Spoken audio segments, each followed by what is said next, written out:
সেই ইয়েতে আমাকে এটা অষ্টমের বাড়ি, ও আমার খুব কাছের বন্ধু।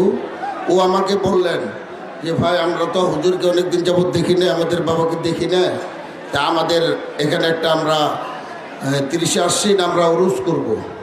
তা আমি তখনই আমার প্রিয় নেতা আমাদের মাদারগঞ্জ উপজেলা বিএনপির সভাপতি আমাদের অভিভাবক অ্যাডভোকেট মঞ্জুর কাদের বাবুল খান ভাইয়ের সাথে কথা বললাম।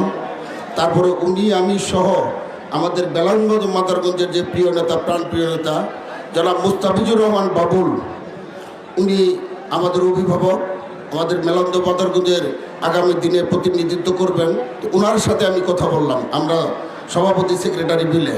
পরে উনি শুনে খুব খুশি হলেন যে না, এটা আল্লাহ রসুলের গুণগান হবে, এটা যেমনে হোক ওনার সহযোগিতায়, ওনার সার্বিক সহযোগিতা, আমাদের প্রিয় নেতা জনাব মুস্তাফিজুর বাবুল ভাইয়ের সার্বিক সহযোগিতা আমি এবং আমার সভাপতি অষ্টম ছিল এবং জুয়েল আজকের যে আপনাদের খেজমত করতেছে জুয়েল সব কিছুর দায়িত্বে, আমরা এই কয়েকজন মিলে আমরা টিওনো স্যারের কাছে যাই, থানায় যাই এবং আমাদের ক্যাম্প, আর্মি ক্যাম্প আপনারা দেখলেন না কিছুক্ষণ আগে ওনারা আসছিলেন, ওনারা নিরাপত্তার জন্য আসছেন।